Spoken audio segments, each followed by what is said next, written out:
अब जिक्र बानी पीटीआई का, जिनको अदालत से एक बड़ा रिलीफ मिल गया है। 9 मई के 4 मुकदमात में जमानत मंजूर हो गई है।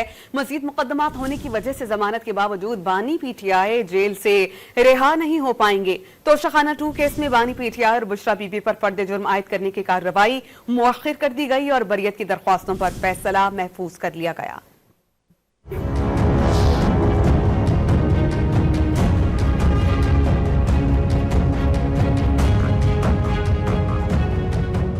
बानी पीटीआई की 9 मई के 4 मुकदमात में जमानत मंजूर हो गई। लाहौर की इंसदाद दहशतगर्दी अदालत के जज अरशद जावेद ने बानी पीटीआई की जमानत की दरख्वास्त पर फैसला सुना दिया। दौरान समाअत प्रोसिक्यूटर जनरल पंजाब ने दलाइल दिए कि बड़ी प्लानिंग के तहत अस्करी टावर और कोर कमांडर हाउस पर हमला किया गया, अवाम को उकसा कर बयानिया बनाया गया। गुज़श्ता समाअत पर बानी पीटीआई के वकील सलमान सफदर का मौक़िफ़ था कि 9 मई को उनके मुवक्किल लाहौर में मौजूद नहीं थे। 9 मई के मुकदमात इंतकामी कार्रवाई हैं।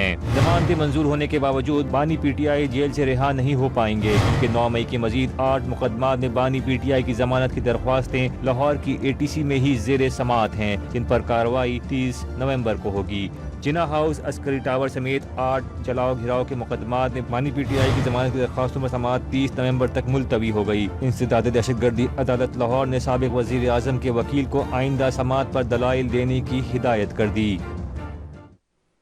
9 मई के जलाओ घिराव केसेस में बानी पीटीआई की बहनों अलीमा खान और उज़्मा खान को कसूरवार करार दे दिया गया। जेआईटी ने 9 मई जलाओ घिराव केसेस में फवाद चौधरी और दीगर मुल्जिमान को भी कसूरवार करार दिया। जेआईटी ने तफ्तीशी रिपोर्ट एटीसी लाहौर में जमा करा दी। अदालत ने मुल्जिमान के वकला से हतमी दलाइल तलब कर लिए।